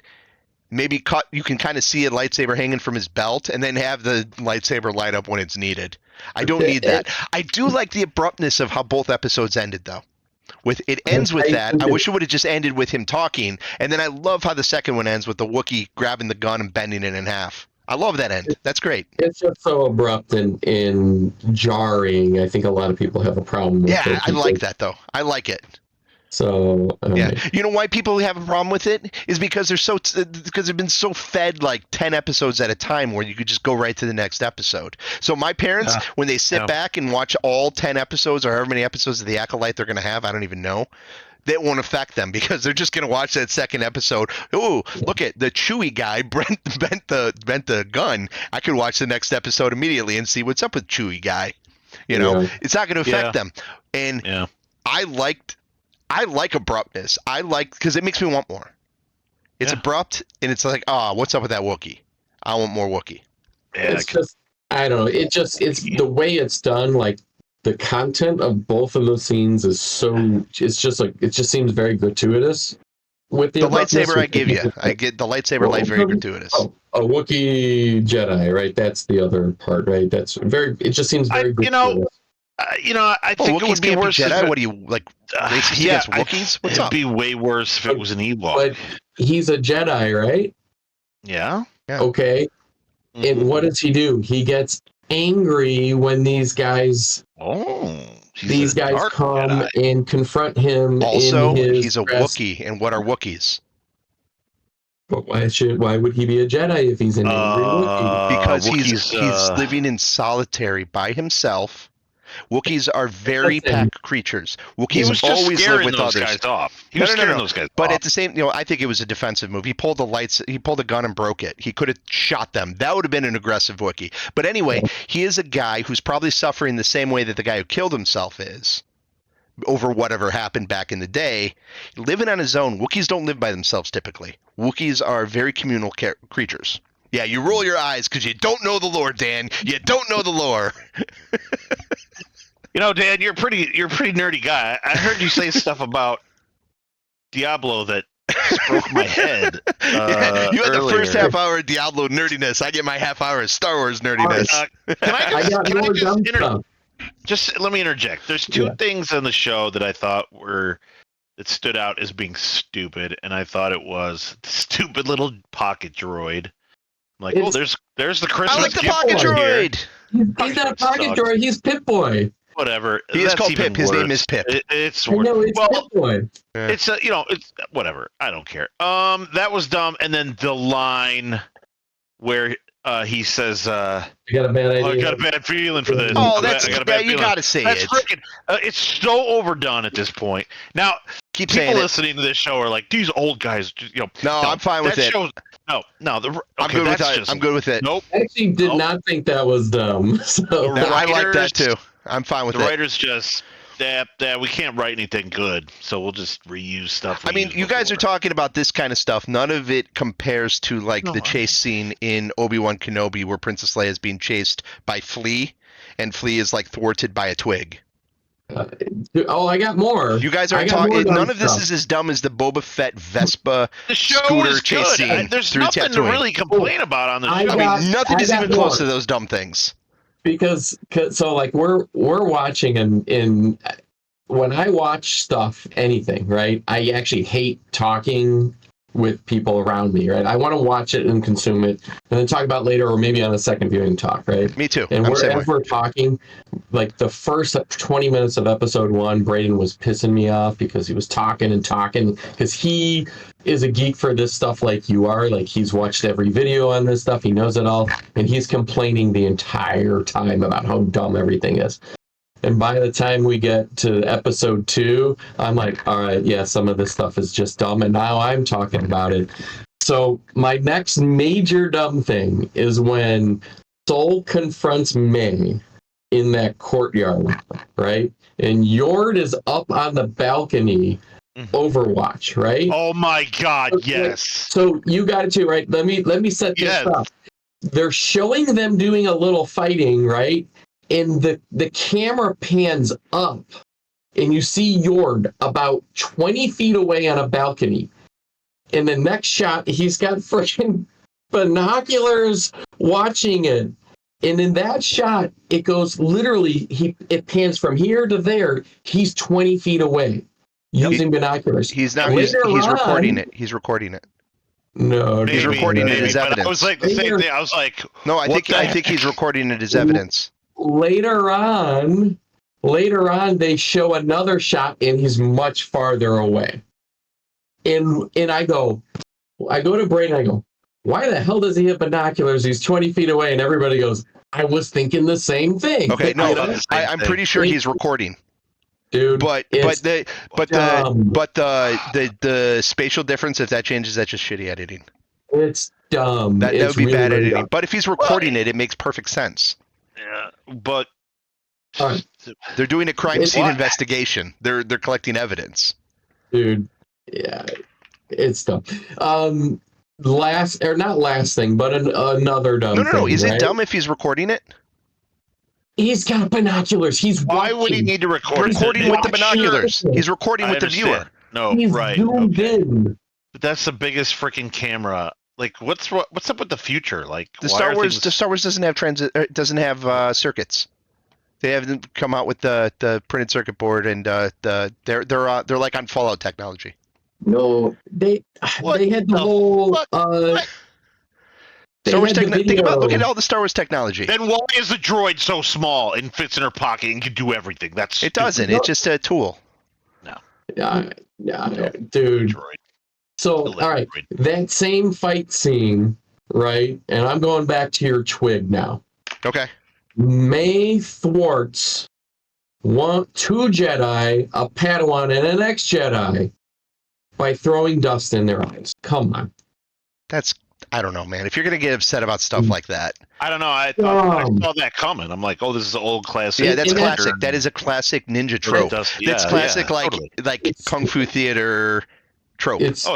Like, if you think it's stupid, then they're just doing a callback to, Samurai Sunday. That's what they're doing. I mean, the entire thing is like, you got a samurai standoff in the beginning of the show. Her armor is like a samurai also. Pulling like right from like Akira Kurosawa's Ikaruga, Just saying it's dumb. Okay, it's dumb because I don't think you understand it. Well, I think you're saying it's dumb because you don't understand the context of what they're taking it from. You're looking to poke holes now. No, but because Dan makes a good point because Luke, very first thing on the Millennium Falcon, put the blast shield over your eyes. Don't trust your eyes. They should have been able to sense her movement, even if there was dust. They should have known exactly where she was and what she was doing. Not necessarily if she's a Force user. Trinity dies because she saves one knife from hitting the guy down there, but then boom, another knife gets her. She's like this all-powerful Jedi master. She's a Jedi master. They're supposed to be like this all-powerful thing, and then now we hear about this thing. Well, their weaknesses. They haven't fought any other Force users. Huh? They haven't fought any Force users. They have no idea what they're up against. Yeah, but they spar with each other. It's different. Your dark side versus light side is completely different. You're okay, but here's the thing. Like you said, you're defending stuff that I'm gonna defend. I'm gonna play. I am playing I'm gonna play the role as the defender here. Yes. The second that May and as soon as they were on that planet, they should have known May was there. It should have been like some sort of like, I feel her. I can feel her. I can, I feel a presence. Come on, they're twins. OSHA felt her. Well, okay. OSHA felt her. Yeah, OSHA felt her. But that's like, I think this is how they fixed the whole dyad thing from Last Jedi and Rise of Skywalker. You're not gonna fix That's what this is gonna be. That's what this is an attempt to do. They're gonna have that dyad connection, and it's getting manipulated by this Sith Lord. That's what's happening. So that's the same connection that Kylo Ren and Rey had in the last movies. It doesn't make sense. I mean, it makes sense for twins, but Rey and Kylo Ren, they weren't even related or anything. Well, I don't necessarily think it's a Force thing. It's not a genetic thing. So far, I have not been surprised by anything. I don't think I've been surprised by anything either. Nothing. The story, the plot line hasn't been a surprise. Jana predicted the whole twin sister thing about 5 minutes into the first episode. Oh, without a doubt. Well, yeah. I mean, you should have been able to. Her on the ship, you go, it's a twin. She's a twin. Yeah. Jana goes, they're twins. But I don't think they were trying to hold that back. I mean, I don't know. Like, I remember everybody bitching about Andor when they released 3 episodes. And the reason that they do that is because if they would have only released 1, people aren't getting much of what's going on. If you would have released 1 episode of Andor, you would have had 90% of the people watching it fall off. That's why they release like groups of these stories together. I don't need this to be Andor. I just would like it to not have some of these dumb things in them, right? Okay. I think better writing, better. It's like you can. It's like they're bringing in some of that cheese factor, and that's okay. It's Disney, it's Star Wars. There's going to be some cheese factor on a lot of things, and this is not supposed to be Andor, right? This is supposed to be more like Ahsoka and Obi-Wan, and less like Mandalorian and Andor. Book of Boba Fett. Book of Boba Fett. Thank you. Yes. There's a lot of sand, a lot of desert. Yeah, this is more like supposed to be more like Ahsoka and Obi-Wan. So some lighthearted things in there, some serious things in there, but it's just like it just seems like I don't know. It's not doing it for me, and it's not killing. It's not. I'm not like I don't want to watch it. Like I want to watch the next episodes. I do want to see them. I want to see what happens, and I can get past some of the stuff. But the part of me is just like, oh, there's another dumb thing. Oh, there's a cool thing, and there's another dumb thing. If I rewatch those two this weekend, I'll probably write. I will write them all down. There were probably 15 other things that I'm like, that's dumb. That's dumb. I think that here's the problem. We're ultra critical of everything Star Wars because we have such a passion for it. So, like, yes, I could catch myself in especially that first episode going, oh, that's fire in space. What's going on? Like, stuff like that. But then, like, when I stopped and I looked at it from, like, a 30,000 foot level, I was like, man, the story's pretty good. Characters are awesome. The one guy's kind of got a douchey haircut, but we can live with that. I like the. But like, I was like, I didn't think it was bad. I did not think it was bad. I thought it was going to be bad. I really thought it was going to be bad. Mm-hmm. And it wasn't. It was fun. I liked it. I enjoyed it. Yeah. Did I give you my? So I was saying we should do tiers for the shows and stuff. Did I give you what I thought it was at? I wouldn't give this a rating until we're done with it. Yeah, I would have to watch it. And that's fine, but right now I'd put it probably like Andor's my S tier. Andor's, I'm going to agree with you. If we're going to especially talk about Star Wars shows, Andor is the best. Yeah, S tier for sure. Ahsoka's like A tier, Obi-Wan's like B+, and I'd put this right now or somewhere in that B range. Okay, see, I've got it above Obi-Wan, below Ahsoka. Here's the thing. I don't get the hatred for Obi-Wan. You have that awesome fight sequence with him and Vader. I think that's so great. Good. It's a mixed bag. B is not hatred. B is like, hey, we're solid, but it's like I don't think I would ever go back and rewatch Obi-Wan. I will never do that. I would totally watch it again. I watched it a couple times already. Mandalorian, I only watched Mandalorian because there's like 4 episodes in the 2 seasons that I liked. That I really liked. That I thought. It's very slow moving. The first season is very slow moving. See, I think that second season with that one episode with Bill Burr was freaking the coolest fucking episode. It was good. It was good, but I put this. I still put Mandalorian probably above this. I think Mandalorian's fantastic. Mandalorian's like C. No, it's A for me. It's absolute A. Yeah, I think it's mostly garbage. Yeah, really? No, I hard disagree on that. I think it's got some of the best in Star Wars lore for sure. I liked the Boba Fett, that sequence where he was in the desert with the sand people and stuff. I thought that stuff was cool as shit. There's some cool stuff, right? Okay, it's Star Wars. There's cool stuff even in like the worst. Yes, there's probably some stuff in the old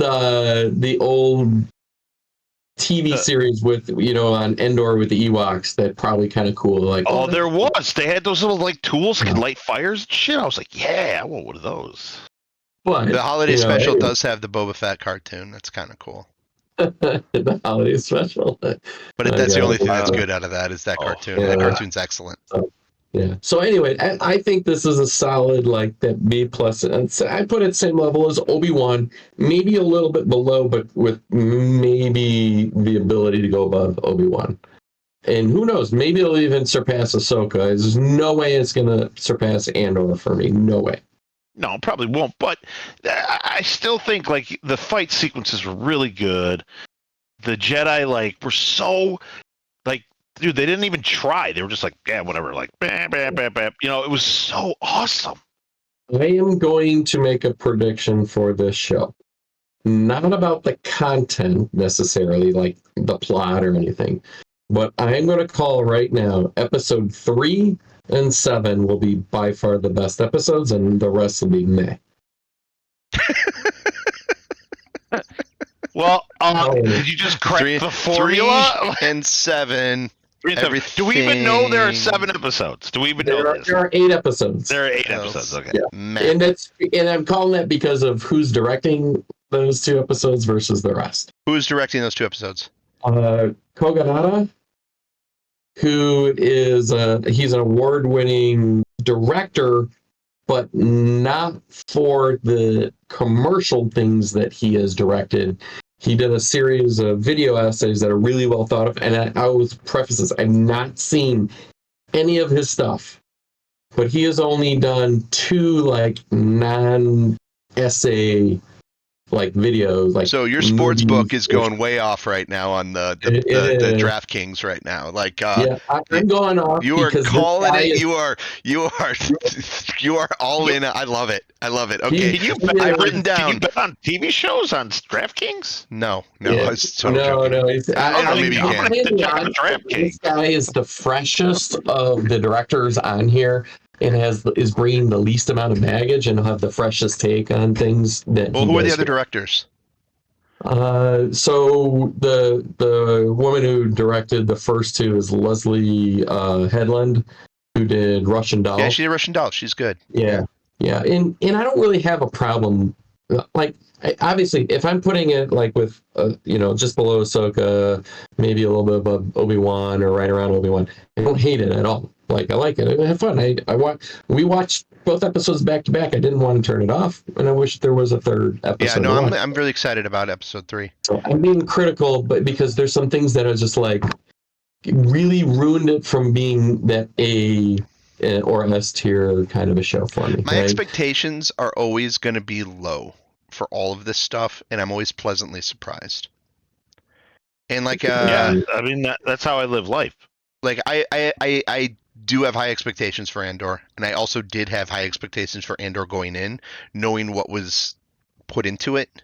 There are a few things that have gone by, but all the other Star Wars stuff I've had very, very low expectations of. I get excited about them, but I've got a lot of defensives also built around me where I'm ready for it to be garbage, and to me, Book of Boba Fett, except for the 2 Mandalorian episodes, is straight trash for a lot of it.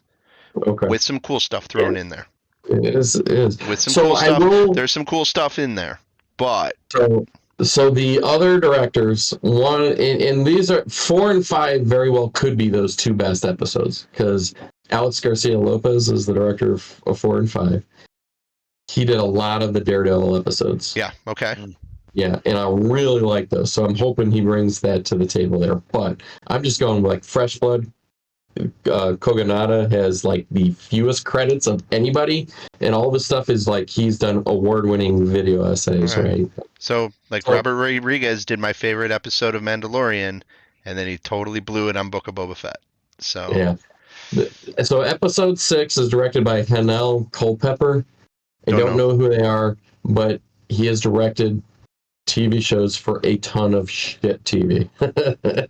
Like Beverly Hills 90210, Parenthood, Criminal Minds. Oh God! But has also done a couple Star Trek Discovery episodes. So how serious am I supposed to take Criminal Minds? Because there's an episode in there I was watching. I don't think I've ever seen it. So I've seen it. I've seen it. So I'm sure you've seen this episode, Chuck, where the one girl with the stupid like emo hair, with the bangs, the black hair, and she's like, I got an attitude, and she's like the computer girl, and they're getting hacked, and she's like typing really fast, and the other guy comes next to her and is like, "Let me help you," and grabs another keyboard, NCIS. And he starts typing on the keyboard. They were using the same keyboard.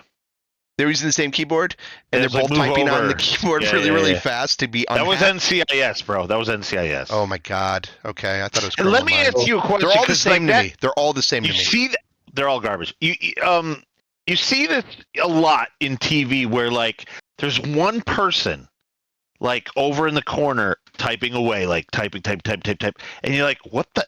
Wouldn't he be clicking a mouse? Like, what is he typing? No, like true ones they're using command prompt and typing stuff in. You don't use a mouse. That's for noobs. Anyway, okay.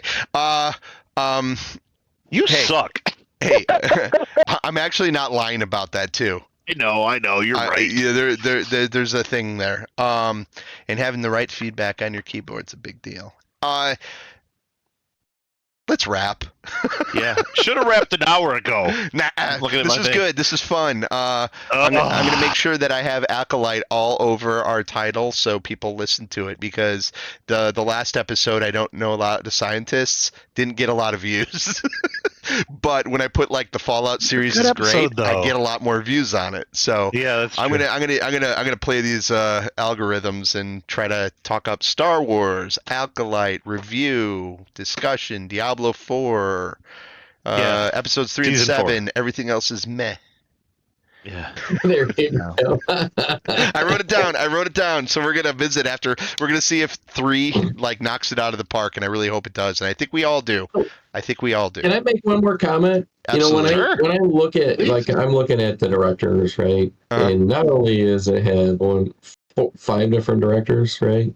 Or 4 different directors for the 8 episodes. There's like 12 different writers. And none of the writers write together. Like she paired them up. None of them write for more than like 2 episodes together. And it's very concerning to me, like when you do that when you're running a show, you really risk losing consistency. So, you're right. Star Wars is- You're Yeah, 100% Star Wars right, is- except for this is the thing that you have to take into consideration. I don't know if it's 100% the case in this, so you might be 100% right that it could cause a problem for this show. And it could fall apart because the next 2 episodes have different writers and different, and different views, and it could be a completely different tone, and we'll be talking here next week going, what the hell happened? Yeah. It just like, And that paired with that could different directors. so, But wait, one more thing. Okay. Is for the most part, the directors for the ones they are directing have different writers, because they all have 2 except for Leslie only has 1, I think. Okay. They have different writers for each of the episodes that they're doing. There's 8 writers for the High Republic, about 8, and they're a collected group that have like kind of built the whole universe. So, and I'm wondering if all these writers are those same writers that have been putting the books together, been putting the comics together, and then they, collaborate to make the show. And because of like how like writing credits work, they might be like, hey, I get the credit, we're doing these, but they all kind of work together. Okay. It could be something like that.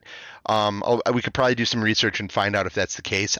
I do know that there is a collective group that does work on High Republic, and everything kind of funnels in from them. Whether or not they're doing the show, I don't know. So, based on the wiki, they were brought together specifically just for this series. Okay. These writers doesn't mean they're not working with those other writers. Oh, they're totally working with them. Yeah, but, they gotta be. But yeah, no. But I mean, that is interesting. I don't know. See, this is the stuff I look for later on, because I don't want my expectations. Now I'm going to be thinking about this. Now you do know what the tagline, how this series was pitched to Disney, right? What was the tagline? Frozen meets Kill Bill. The what? Frozen meets Kill Bill is what this was pitched to Disney. Yeah, I kind of feel that, like from the first episode. I kind of feel that. Mm-hmm. Hey, can we stop inventing new freaking aliens? By the way, like, What's the new one? Oh, okay, there was the girl Jedi with the big ears. Okay. Like, I don't remember seeing that species before. And then the bartender. I thought he was an Ithorian at first, but he didn't. It was an Ithorian. I don't think he was. He was something else. Yeah. Come on, dude. I love like having millions of different creatures. Keep making them. Okay with that. It doesn't matter. I love that the one callback though from the little Padawan, that little purple gray chunky dude. Yeah. I like that guy. Yeah, that guy was cool. That species has been in Star Wars before. You want to know one little just detail that I did like? Yes, Dan. Let's hear it. When he's teaching in the beginning, when Sol is teaching the Padawans and he's giving them their lesson, and then he's like, they come in to talk to him. He's like, "All right, go get lunch." I thought that was really funny. I thought that was awesome, because that's always been one of the complaints that people who get really nitpicky on this stuff, not like me nitpicky, but really nitpicky, is like, They never eat or sleep or really anything in Star Wars, like all these normal functions that you would do. Where's the toilet? Yeah, my grandmother would always be like, I watch all these shows and nobody goes to the bathroom. Why don't they ever go to the bathroom? I'm like, you want to watch them go to the bathroom? When did they start using minutes? Your grandma's weird, dude. When you know did what, they though? start using minutes? She did say in the 80s she wanted to start a thing where people could bring dogs to you and you could wash them and call it a dog wash. And like it wasn't really a thing in the 80s, and then it kind of blew up, and she was ahead of her time with that one thing. Other than that, she was like 100 years behind her times. Yeah. Hey, there's a part in one of the two episodes where where he like says, "Oh yeah, they'll be back in 5 minutes" or something along those lines. When did they start using minutes in Star Wars? I thought they used other terms for time. No, like they don't. They've always used days, years, whatever. Yeah. Yep. Days and years, but not minutes. Because parsecs, I thought was parsecs is same parsecs is not a time. It's a unit of measurement. Distance. Space. I thought it was a unit of measurement for time, and not. No, the Kessel Run is not done in 12 parsecs as a time. It's 12 parsecs away from the Maw, which is the black hole. It's a distance. Yeah, he was going close enough to it with close. Yeah. Okay. Yeah. I don't remember them ever using minutes, saying minutes or hours. Well, it's tough because how would you like how else would you tell the audience like I know, but do they a minute, a do day? Do you remember explicitly them ever using minutes? Saying, hey, well, they're going to be here in 15 minutes, or actually, isn't 1 hour out? The Death Star's 5 minutes from having. I think so. Yeah, in the very first Star Wars, where the Death Star is approaching in 15 minutes or something like that. Yeah, I think they use minutes. I'm pretty sure it's 15 minutes. Okay, minutes in Star Wars. Looking it up for next week. I'm not doing it now because we are well past time. I want to see the video and scene where they actually say it. Like, do they actually say it? Head, dude. We're looking at. I'm writing it down. Yeah. Everything else is minutes in Star Wars. Got it. Doing the research. Everybody, thank you for listening. Like us on Facebook and other crap like YouTube and what else? Hit that like button. I don't know why, but people say it's important. Dan set up the Discord stuff so you can come and like put some quotes and comments and silly things there. Talk about the minutes of Star Wars. Join us on Patreon. If we start getting some people, I'm not doing it until we start getting people, but we'll start putting up some other content for them if we get some members. Anybody else want to do shout out for anything? No. All right, let's go. No. It's late. I got to work tomorrow. Definitely patronize us. Definitely. Patronize us like the bad boys we are. All right. Just patronize us. Hey, talk to you guys next week, really. Bye.